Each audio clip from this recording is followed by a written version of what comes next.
Medyo lumalamang ngayon ang Ukraine laban sa Russia. Kaya naman si President Putin ay humihingi na ng tulong sa North Korea. Subalit ang ilan nga bang mga sundalo ng North Korea, imbes na sa Russia tumulong, ay sa Ukraine kakampi. Aabot ng 12,000 na mga sundalo mula sa North Korea ang ipinadala sa Kursk region ng Russia na nagpapanggap na mga sundalo ng nasabing bansa upang tumulong sa pagdepensa sa Russia laban sa mga pag-atake ng Ukraine.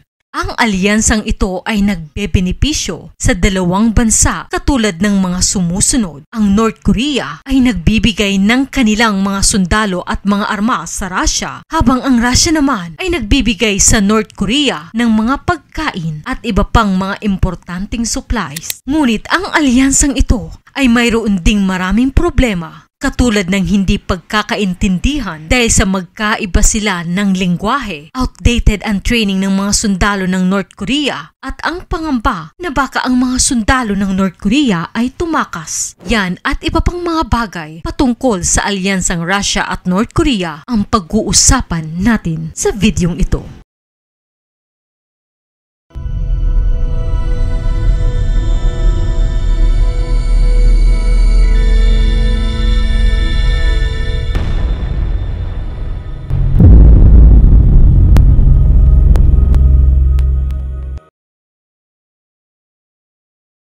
Nagdadalawang isip ngayon ang Russia na magpadala ng mga batang sundalo upang lumaban sa gera kontra sa Ukraine dahil sa batas na mula pa noong panahon ng Soviet Union. Ang batas na ito ay nagpapahintulot lamang na gumamit ng mga batang sundalo para lumaban sa gera kapag kailangan lamang nila. At isa pa, ang mga baguhan o batang sundalo ay limitado pa lamang ang training, kaya kung ipapadala sila laban sa Ukraine ay magiging mahina ang opensiba ng Russia. Sa kadahilanang iyon ay tuluyan nang nanghingi ng tulong si Putin sa North Korea upang makadagdag sa kanilang puwersa kontra Ukraine.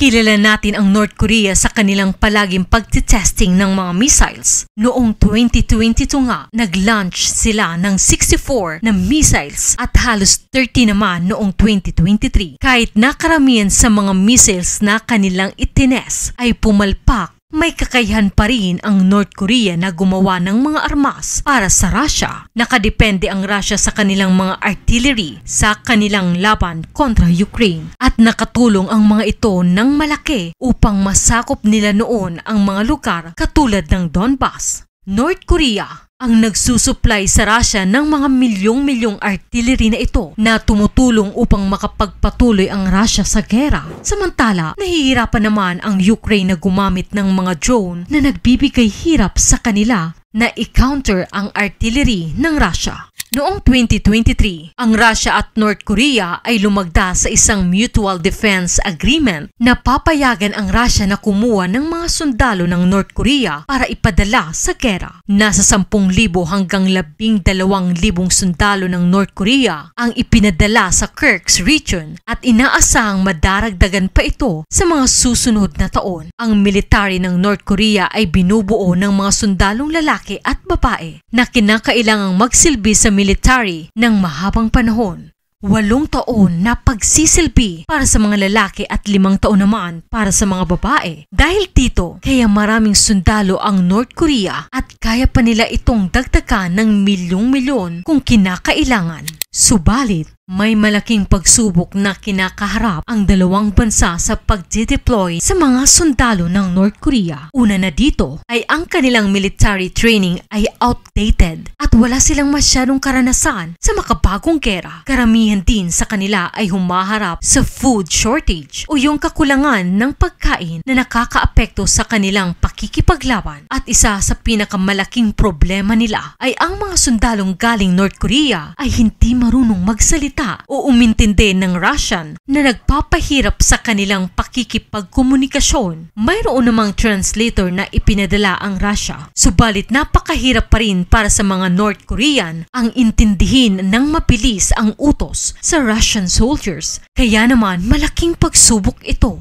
Isa pa sa pinangangambahan ng North Korea at Russia ay ang posibilidad na sa gitna ng gera ay sumuko ang mga sundalong North Koreans sa mga Ukrainians upang sumalip dito at makalaya sa bansa nila. Para naman masiguro na ang mga sundalong galing North Korea ay hindi tatakas o pupuslit, ay mahigpit ang pagpili sa kanila kung sino ang ipapadala sa Russia. Pinipili lamang nila ang mga loyal talaga sa North Korea at ginagawa din nilang hostage ang mga pamilyang naiwan nila upang masigurong hindi sila tatakas. Binabantayan rin ng mabuti ng mga North Korean officer ang mga sundalo upang masigurong hindi gagawa ang mga ito ng mga bagay na labag sa interes ng kanilang bansa. Kahit na nagpadala ang North Korea ng 10,000 hanggang 20,000 sundalo, maliit pa rin ito kumpara sa kaya pa nilang ipadala. Isa pa, ang mga problemang kinakaharap sa mga sundalong ito ay nananatili.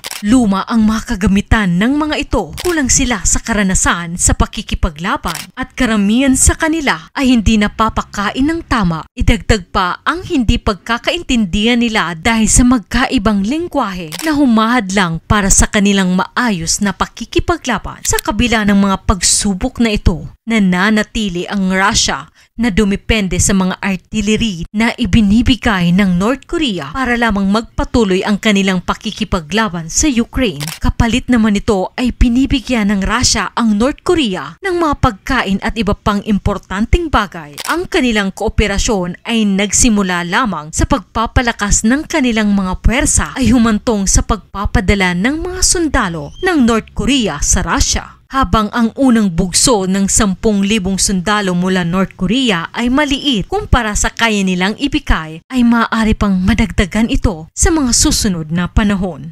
Ayun nga lang, kung hindi mariresolba ng Russia at North Korea ang mga issue na kinakaharap ng kanilang mga sundalo, ay baka hindi maging matagumpay ang kanilang pagsasanib puwersa na inaasahan ng Russia.